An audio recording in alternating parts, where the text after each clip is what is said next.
निर्मला सीतारमण पहले टैक्स की देवी थी, अब जो है सो प्राइवेट देवी बनते जा रही है कि मतलब सब बेच दो। जितने भी इंडिया में जितने भी कंपनी है सरकारी, उनको भी बेच दो, बैंक को भी बेच दो, सब कुछ बेच दो। मतलब कुछ भी अब सरकारी नहीं रहने वाला है। पहले की सरकार जितने भी प्राइवेट बैंक थे उनको सरकारी बनाने बिलीव करते थे, लेकिन अब की सरकार उन सभी सरकारी बैंक को बेचने जा रही है।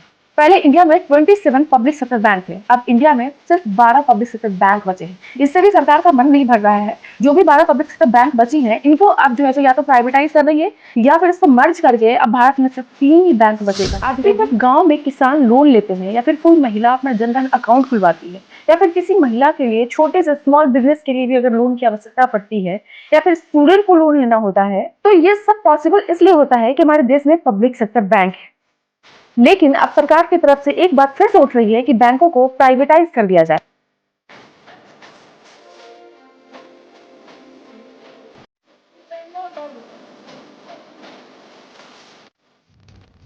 Second, even for those which are IT, obviously that is privatized.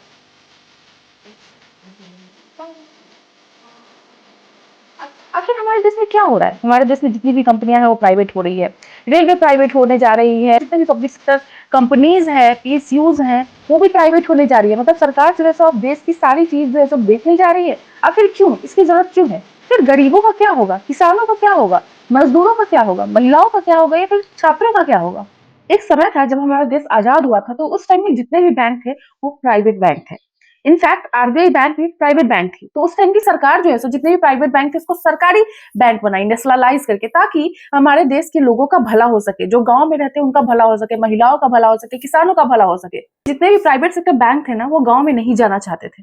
फिर उन किसानों का क्या होता? उनको कहाँ से लोन मिलता? क्योंकि जितने भी प्राइवेट सेक्टर बैंक थे वो तो सिर्फ अपनी प्रॉफिट पे फोकस करते हैं। वो उनको क्यों लोन देंगे जहां से उनको वापस आने की संभावना कम हो? आप सोच करके देखो जरा, फिर से हमारे देश में क्या दोहराया जा रहा है? जितने भी जो सरकारी बैंक है उनको प्राइवेट बनाना है। मतलब पहले की सरकार जितने भी प्राइवेट बैंक थे उनको सरकारी बनाने में बिलीव करते थे, लेकिन अब की सरकार उन सभी सरकारी बैंक को बेचने जा रही है। मतलब अब की जो सरकार है सिर्फ वो अमीरों के लिए है क्या? गरीब लोग कहाँ गए हमारे भारत में? आप सभी जानते हैं कि हमारे देश में अभी भी बहुत गरीब लोग हैं, उनका क्या होगा? पहले इंडिया में 27 पब्लिक सेक्टर बैंक थे, अब इंडिया में सिर्फ 12 पब्लिक सेक्टर बैंक बचे हैं। इससे भी सरकार का मन नहीं भर रहा है।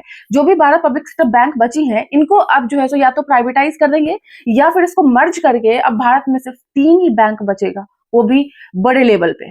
इनका कहना है कि हमारा भारत जो है सो 2047 तक डेवलप होने जा रहा है, जिसके लिए हमें एक बहुत बड़े बैंक की जरूरत है ताकि इनके खर्चों को वो उठा सके। लेकिन जनाब उनका क्या होगा जो स्टूडेंट हैं, जिनको जॉब चाहिए, जॉब की कटिंग होगी, बहुत सारी चीजें होंगी, तो उन स्टूडेंट का फ्यूचर क्या होगा? आप सोच करके देखो, इमेजिन करके देखो, गरीब जनता का क्या होगा, जो महिलाएं हैं उनका क्या होगा, जो स्टूडेंट, जो गरीब फैमिली अपने बच्चे को पढ़ाने के लिए लोन पे डिपेंड रहती है, स्टूडेंट लोन पे, उनका क्या होगा? किसान जो है अपनी खेती के लिए लोन लेते हैं बैंक से, क्या ये जो प्राइवेट बैंक है उनको लोन देने जाएंगे?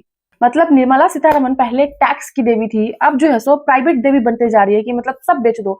जितने भी इंडिया में जितने भी कंपनी है सरकारी, उनको भी बेच दो, बैंक को भी बेच दो, सब कुछ बेच दो। मतलब कुछ भी अब सरकारी नहीं रहने वाला इंडिया में। दोस्तों सुन लो कान खोल करके। एक युग देखो जब हमारे देश में जो है सो बहुत सारे टेलीकॉम कंपनी थे, आपको याद होगा यूनिनॉर, एयरसेल, बहुत सारी कंपनी थी जो ऑपरेट करती थी। उस टाइम में हम सभी को सस्ते दाम पे जो है सो डेटा भी मिलता था, कॉल की सुविधाएं भी मिलती थी, तो गरीब गरीब लोग भी उसको अफोर्ड कर पाते थे। लेकिन आज की डेट में क्या है, मतलब जिनके पास सिंपल फोन है ना, जो सिंपल फोन से बात करने के लिए, उनको भी डेटा वाला रिचार्ज कराना पड़ता है, वो भी महंगी रिचार्ज, क्योंकि हमारे देश से सारी कंपनियां चली गई हैं। बस 3 कंपनी बचे हैं। आप सोच करके देखो, ठीक बैंक भी ऐसा ही हो जाएगा कि सारे बैंक चले जाएंगे, प्राइवेट हो जाएंगे या फिर मर्ज हो जाएंगे, तो हमारे देश में 2-3 पब्लिक सेक्टर बैंक बचेंगे, तो उसमें कितना कंपटीशन होगा? फिर हमारे पास जो हम जनता है उनके पास क्या ऑप्शन बचेगा? वो लोग जो भी कहेंगे वही हमें करना पड़ेगा। फिर जो गरीब है उनका क्या होगा? सिर्फ देश विकसित होने से नहीं होता है, देश की सरकार को जनता का भी ख्याल रखना पड़ता है कि आखिर इससे हमारे देश पे क्या इफेक्ट पड़ेगा। लाखों स्टूडेंट की उम्मीद पे पानी फिरेगा, क्योंकि अगर एक ही बैंक होगी, सब मर्ज होकर के एक बैंक हो जाएगी, तो उस पे लिमिटेड जो है सो पोस्ट की वैकेंसीज आएगी, उस पे क्या होगा? निर्मला सीतारमण जी का कहना है कि बैंक प्राइवेटाइजेशन से फिनेंशियल इंक्लूजन या फिर जो गांव लेवल के जो किसान है उसको कोई फर्क नहीं पड़ेगा। उनका कहना है कि बैंक को प्राइवेटाइज होना पड़ेगा, क्योंकि हमारा देश जो है सो विकसित होने जा रहा है, उसके लिए हमें बड़े बैंक की जरूरत है। तो इसलिए बैंकों का प्राइवेटाइजेशन और मर्जर यही एक समाधान है। आपको याद होगा कि जब हमारे देश में प्रधानमंत्री जनधन योजना की शुरुआत हुई थी, तो ये जो शुरुआत करने वाले जितने बैंक थे और जिस बैंक में लोगों ने अकाउंट खुलवाया था, ये सारे पब्लिक सेक्टर बैंक थे, कोई भी प्राइवेट बैंक नहीं थी। और यही नहीं, प्राइवेट सेक्टर लेंडिंग या फिर एमएसएमई लोन हो गया या फिर एग्रीकल्चर लोन हो गया, स्टूडेंट लोन हो गया या फिर वुमेन सेल्फ हेल्प ग्रुप हो गया, ये सब कुछ पब्लिक सेक्टर बैंक ही चलाती है, प्राइवेट बैंक नहीं चलाती है। प्राइवेट बैंक गांव में जाकर के हार्डली आप देखते होंगे कि वो अपना कोई ब्रांच खोलती है, क्योंकि प्राइवेट सेक्टर बैंक को ये खतरा होता है कि ये किसान जो है, ये गरीब परिवार हमारा लोन चुकाएंगे कि नहीं चुकाएंगे, इस डर से वहां नहीं जाती है, वो सिर्फ अपने प्रॉफिट के बारे में सोचती है। लेकिन यही पब्लिक सेक्टर बैंक है जो किसानों और गरीबों का हेल्प करता है, हर गाँव गली गली नुक्कड़ में अपना ब्रांच खोलता है ताकि इन गरीबों का हेल्प हो सके, इन किसानों का हेल्प हो सके। थोड़ा पीछे चलते हैं, 1969 में जब बैंक नेशनलाइज हुआ था, उससे पहले की बात करें तो जितने भी बैंक थे वो सारे प्राइवेट बैंक थे। ये सारे जो है बड़े बड़े बिजनेसमैन पे फोकस करते थे, एलाइट ग्रुप्स पे फोकस करते थे, industrial houses and elite business group पे फोकस करते थे, गरीबों पे कभी फोकस नहीं करते थे, गांव में कभी फोकस नहीं करते थे। किसान हो, मजदूर हो, छोटे उद्योग हो या फिर छोटे बिजनेसमैन हो, इन सभी को कभी भी कोई मदद, कोई हेल्प नहीं मिलता था इस बैंक के थ्रू। लेकिन सरकारों ने इसके बारे में बात की, इंदिरा गांधी ने इस पे बात की और इंदिरा गांधी की वजह से ये सारे बैंक नेशनलाइज हुए। उस टाइम जो भी प्राइवेट ऑनरशिप थी बैंकों की जिनके पास, वो बहुत नाराज हो गए थे इस बात से कि सरकार जो है सो हमारे बैंक को क्यों सरकारी बनाने जा रही है, जबरदस्ती सरकारी बनाने जा रही है। लेकिन फिर भी सरकार ने इसके बारे में सोचा, इंडिया के बारे में सोचा और बैंकों को जो है सो नेशनलाइज किया, सरकारी बैंक बनाया। और उस टाइम बैंकिंग गांव गांव तक पहुंची, गरीब लोगों तक पहुंची, किसानों तक पहुंची। ये बैंक जो है उन लोगों को लोन दिया, उन लोगों को स्ट्रांग किया, उन लोगों की जरूरत को पूरा किया। लेकिन आज की डेट में जो सरकार है वो जो है सभी चीज बेचने में बिलीव करती है। मतलब जितने भी कंपनियां हैं जो सरकारी है भी भारत में, वो सब बिक जाए, बैंक बिक जाए, सब कुछ बिक जाए हमारे यहाँ से। हमारा देश विकसित होके ही क्या होगा जब हमारे देश के लोग भूख से मर जाएंगे।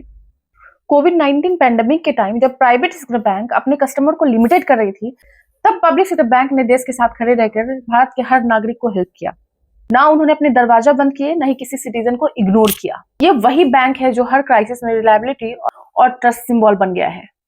अब सवाल ये है कि जब ये पब्लिक सेक्टर बैंक गांव तक पहुंची है, वुमेन को हेल्प किया है, गरीबों का हेल्प किया है, वुमेन एंटरप्रेन्योर को एम्पावर किया है, तो क्या उनको प्राइवेटाइज कर देना सही होगा? प्राइवेटाइजेशन से क्या सही में फाइनेंशियल इंक्लूजन बढ़ेगा या फिर जो कॉर्पोरेट्स होंगे, जो बिजनेसमैन होंगे बड़े बड़े, उन्हीं को प्रॉफिट मिलेगा? क्या देश को उस दौर में ले जाना सही होगा जहां बैंकिंग सिर्फ रिच लोगों तक सीमित थी? पब्लिक सेक्टर बैंक ये सिर्फ फाइनेंशियल इंस्टीट्यूशन नहीं है, ये देश के इकोनॉमिक सोल्जर हैं। उन्होंने देश की ग्रोथ और सामाजिक जिम्मेदारी दोनों निभाई है। आज जरूरत है उन्हें सपोर्ट और मॉडर्नाइजेशन की, ना कि प्राइवेटाइजेशन की। बैंक बचाओ देश बचाओ ये सिर्फ स्लोगन नहीं, ये एक रियलिटी है। आपका इस पे क्या कहना है? प्राइवेटाइजेशन से देश का बैंकिंग सिस्टम स्ट्रांग होगा या फिर कमजोर? कमेंट करके जरूर बताएं। अगर आपको लगता है कि ये जितने पब्लिक सेक्टर बैंक है इन्होंने देश के लिए, देश के साथ हमेशा खड़ा रहा है, देश को सपोर्ट किया है, तो इस वीडियो को शेयर करें और हर लोगों तक पहुंचाएं और लोगों को ये अवेयर करें कि हमारे देश में क्या हो रहा है। और जो भी अंधभक्त है उनको ये रियलिटी दिखाए कि हमारे देश में जो है सो अब जॉब के लाले पड़ने वाले हैं। सारे जो कंपनी और बैंक है ना, वो सारे प्राइवेट हो जाएगी, सरकार बेच देगी सभी चीजों को। फिर उसके बाद जो देश के युवा है ना, वो अंधभक्त बन के घूमते रहेंगे, उनका खाना पीना उसी से चलते रहेगा। तो इस वीडियो को ज्यादा से ज्यादा शेयर कीजिए ताकि ये आवाज हर घरों तक, हर लोगों तक पहुंच सके। तो मिलती हूँ मैं आपसे नेक्स्ट वीडियो में, तब तक के लिए जय हिंद, जय भारत।